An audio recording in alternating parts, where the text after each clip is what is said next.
Boa tarde a todos. Então nós vamos dar continuidade à nossa programação. Hoje sou eu que estarei expondo a nossa palestra que está intitulada Orgulho e Humildade.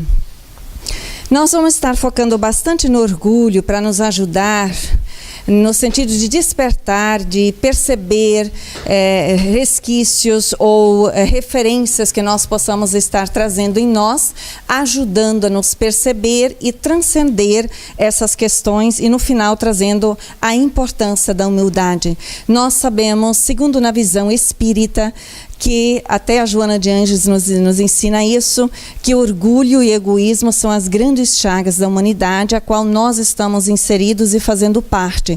Então, a libertação dessas questões internas inicia-se através do conhecimento, da autopercepção das mesmas. Então, começando... Não sei, coloquei branco, dá para ver, né? Por isso mesmo, nós vamos iniciar as palavras com o Evangelho segundo o Espiritismo, onde aprendemos, por isso mesmo, porque é o pai de muitos vícios, o orgulho é também a negação de muitas virtudes. Obviamente que onde que predomina o orgulho e suas variantes, das formas diferentes, estão faltando o desenvolvimento das virtudes em nós, as quais nós estamos buscando constantemente. O hábito milenar de racionalizar nossos sentimentos constitui uma couraça psicológica enrijecida pelo orgulho. Então essa questão de ficar justificando as nossas tendências inferiores ou as nossas referências do eu menor vem a ser essa questão de mecanismo de defesa interior que nós desenvolvemos através dos milênios e por trás temos bastante a questão do orgulho que até aqui ainda está intenso nos nossos registros. Vamos entender um pouquinho no orgulho, como ele pode estar se manifestando nas nossas realidades ou não. Tudo visando, objetivando o autoconhecimento para trabalharmos depois a transcendência desses fatores. O orgulho e suas manifestações variadas e seus roteiros reeducativos. Porque se toda limitação, toda sombra nossa é uma potencialidade de crescimento, é óbvio que é importante nós explorarmos essas sombras, essas limitações, para então libertarmos delas dentro do processo reeducativo do espírito imortal.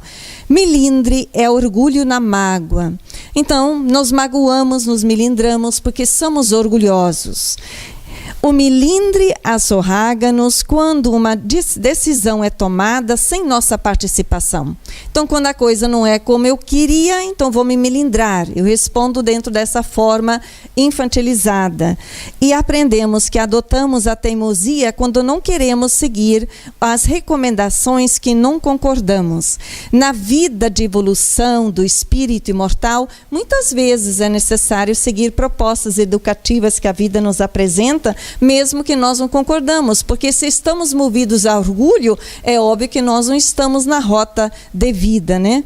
E aí aprendemos a cultivar a coragem de sermos criticados, no sentido de sermos observados, mostrando diretrizes diferentes. Isso pode acontecer nos nossos lares, porque são os setes onde mais nós estamos, nos nossos ambientes de trabalho, quando às vezes as questões não são como nós queremos, e nos vamos pegando tudo como educação espiritual.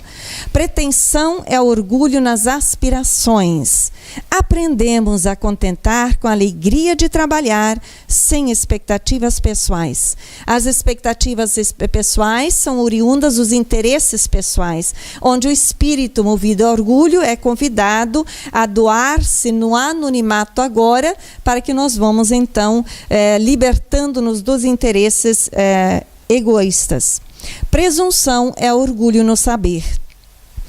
Tomemos por divisa que toda opinião deve ser escutada com o desejo de aprender.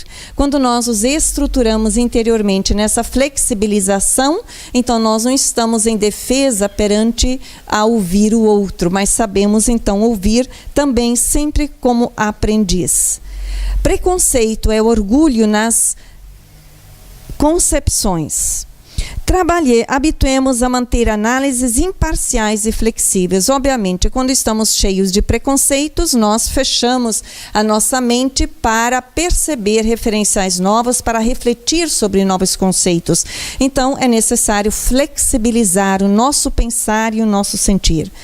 Indiferença é orgulho na sensibilidade.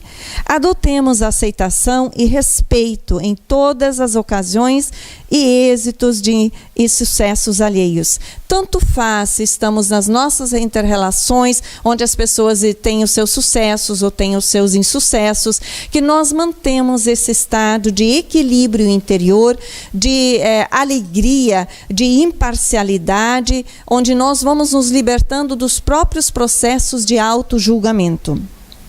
Desprezo é orgulho no entendimento.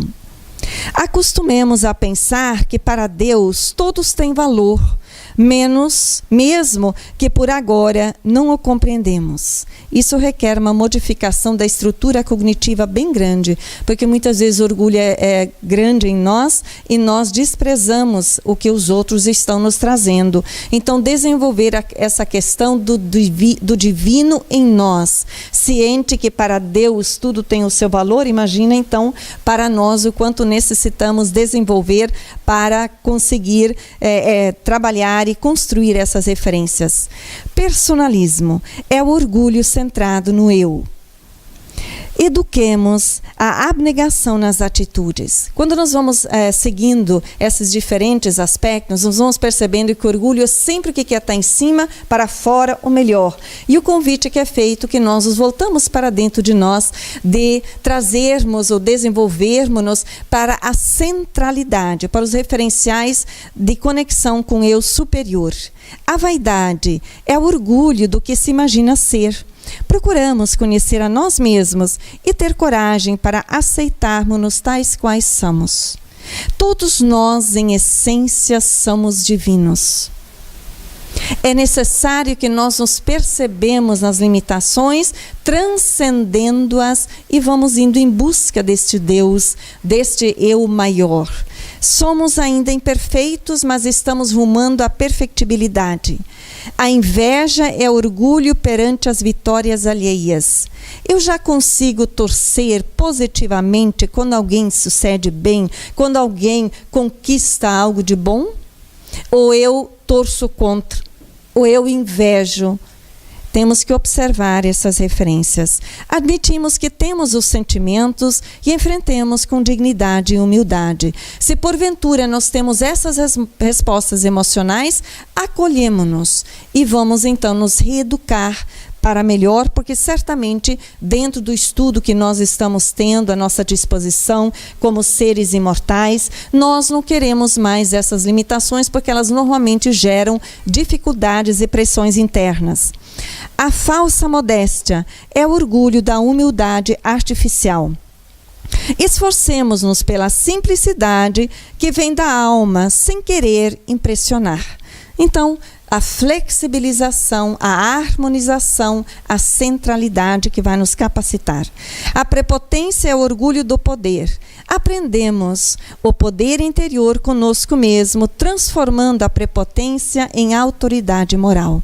Porque a prepotência nós nos julgamos que estamos com poder, mas é egoístico. É do ego.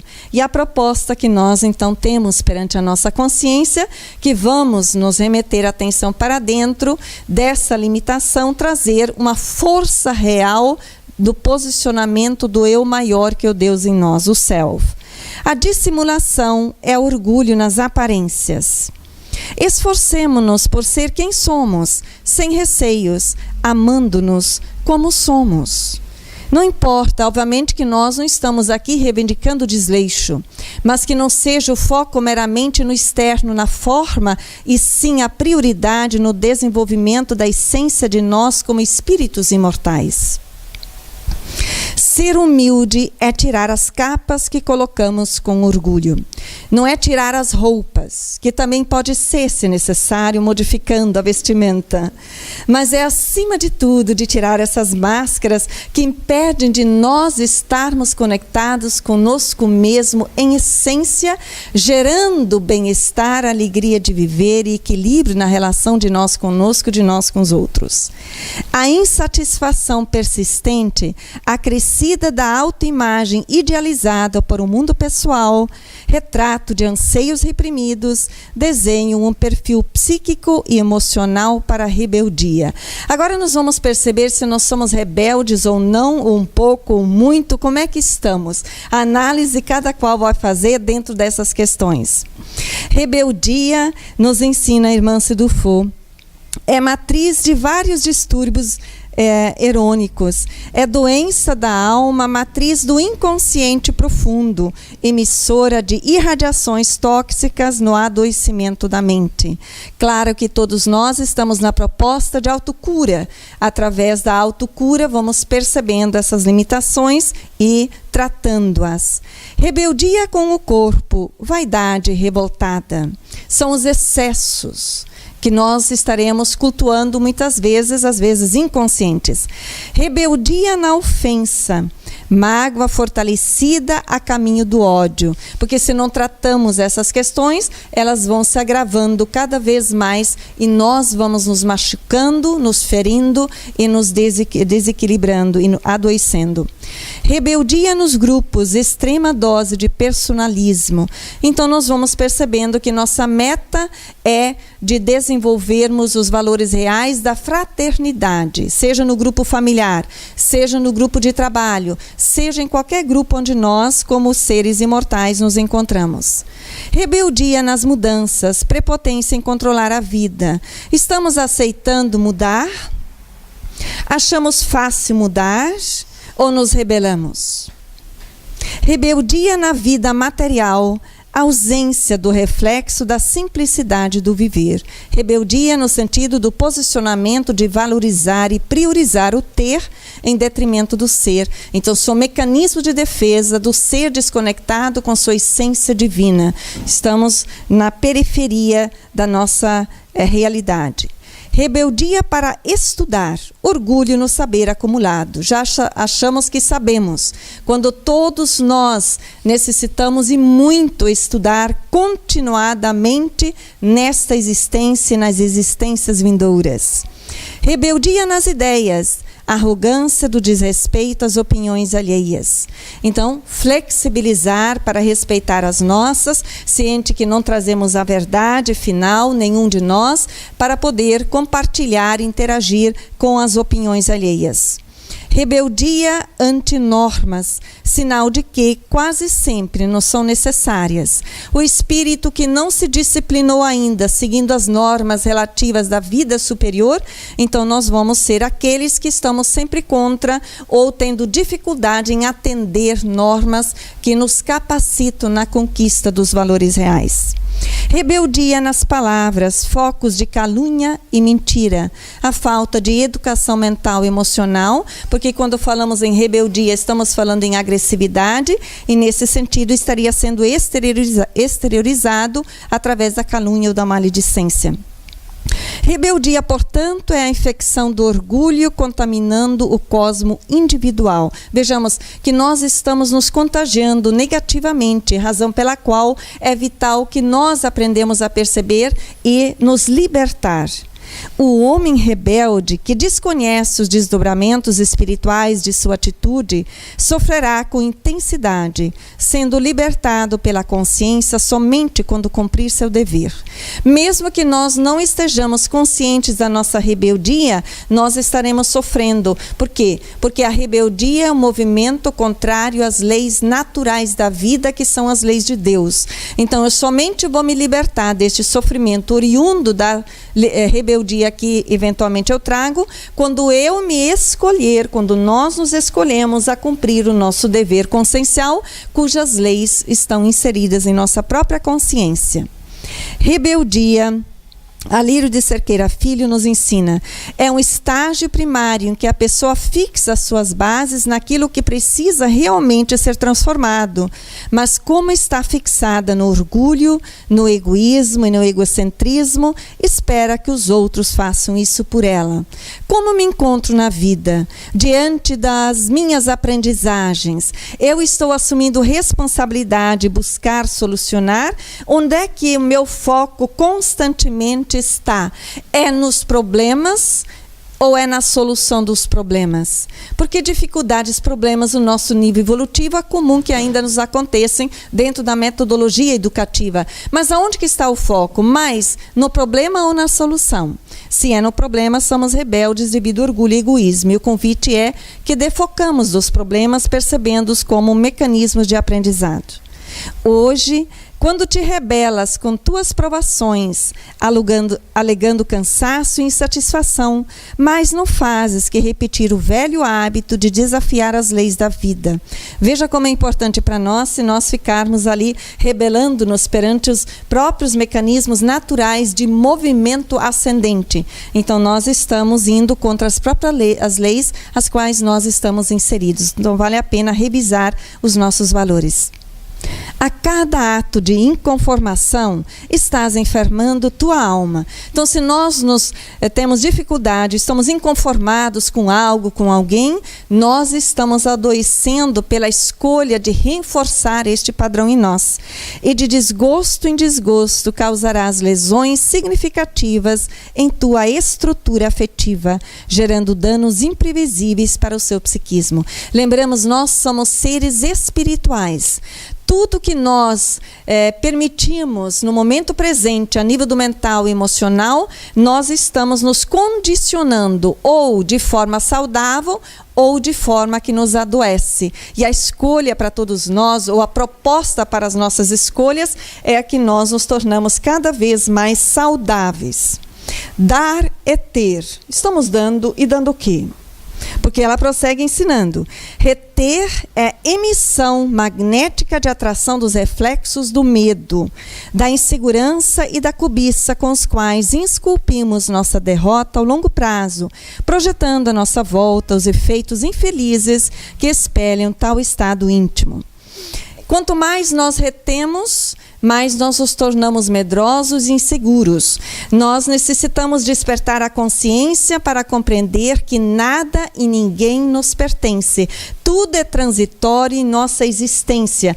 E aprendermos, então, a desenvolver o desapego para que nós não nos encharcamos com os eflúvios ou com esse campo magnético das atrações negativas, que é oriundo do posicionamento de ter ou de reter. Jung chamou a individuação o processo paulatino de expressar nossa singularidade, isto é, a marca de Deus em nós. Como é que anda a marca de Deus em nós? Sabemos, se perguntarmos a nós agora. Se não sabemos, nós trouxemos alguns pontos para ajudar as nossas reflexões de diferenciar isto no nosso psiquismo. Na individuação, o critério certo e errado é substituído por algumas perguntas.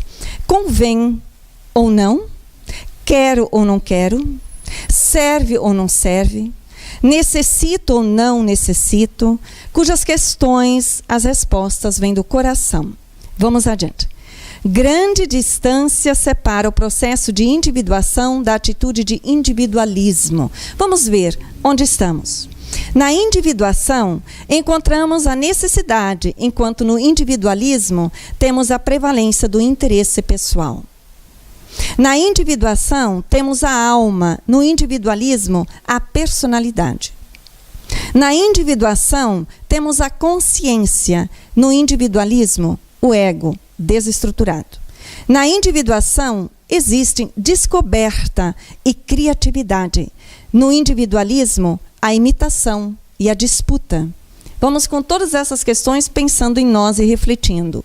Na individuação, temos o preparo e o amadurecimento. No individualismo, a precipitação.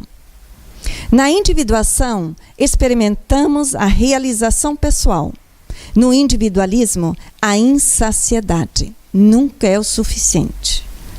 A individuação é fruto do amor.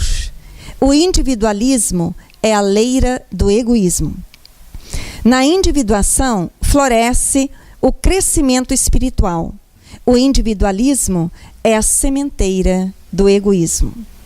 Para refletirmos um pouco mais como isso pode se manifestar em nossos comportamentos e para sabermos como transcendê-los, a arrogância sendo um dos elementos ou elementos oriundos do orgulho, como isto pode estar manifestando no nosso modo de ser, consciente ou inconsciente? A competição. Nós competimos como sou eu. E se é uma das expressões da arrogância, a competição, a rigidez, a prepotência e a imprudência. Agora, na competição, nós vamos perceber instâncias íntimas como impulso de disputa, que é o controle. Nós vamos perceber a comparação, que sempre sou melhor que os outros devido ao orgulho. Lembrando que a arrogância é oriundo do orgulho. Então, a comparação sempre eu melhor e os outros pior. E isso fala de inveja. Agora, se vamos adiante na rigidez, nós então podemos ter características de autoritarismo, onde quer que estejamos. E a teimosia, que também está por trás da nossa questão íntima. E está falando da nossa intolerância, muito comum quando somos orgulhosos. Na prepotência, podemos ter, por exemplo, as questões de presunção. E da megalomania, novamente, porque o orgulhoso sempre pensa que nós somos os melhores, os maiores de todos. Estamos falando da vaidade e vaidade exagerada, porque nós estamos falando de excessos. Um pouco de vaidade é bom para que nós aprendamos a nos cuidar. Aqui nós estamos falando de excessos. Na imprudência, nós temos o perfeccionismo, que é oriundo desse quadro interior, e a ansiedade, que estaria mostrando para nós a questão do poder interior que nós estamos trazendo.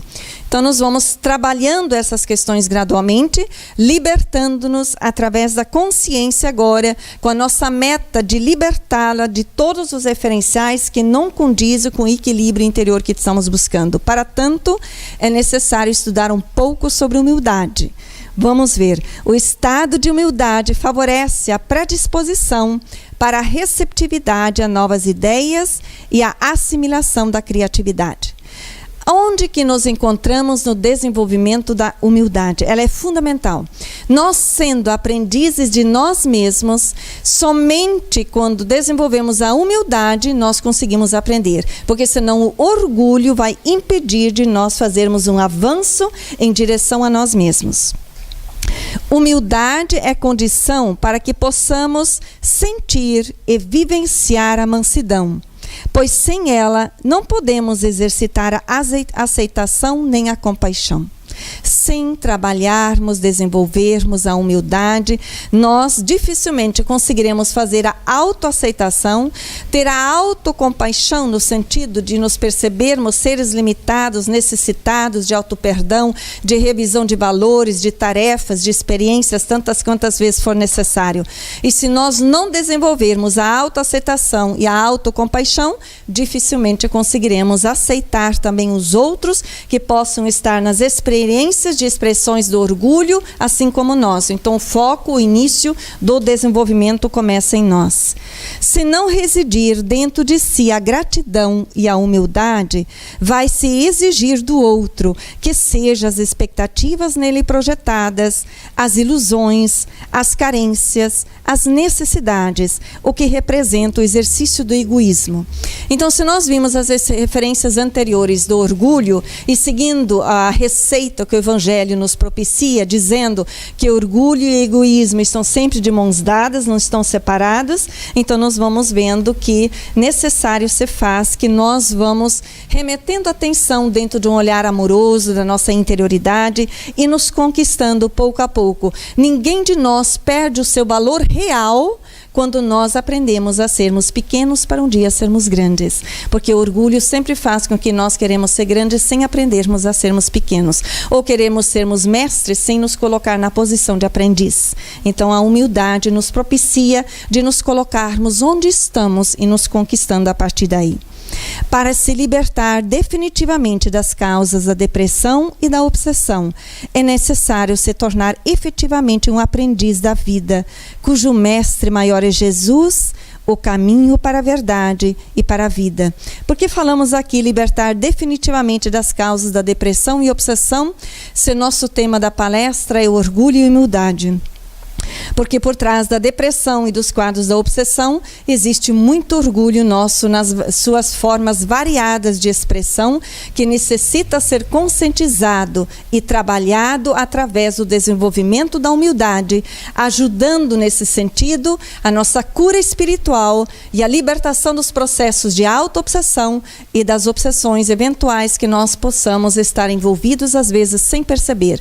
Então, tendo como mestre Jesus, que é o nosso modelo de humildade e no entanto de grandeza superior, partindo do desenvolvimento das virtudes que nós estamos em busca, que possamos focar nele e nos sentirmos motivados, inspirados a estudar cada vez mais essas questões, para que nós vamos nos familiarizando mais e nos fortificando no nosso processo de cura íntima, de libertação e de equilíbrio espiritual para esta existência e também para as vindouras. Com isso, estamos finalizando em nossos votos de paz.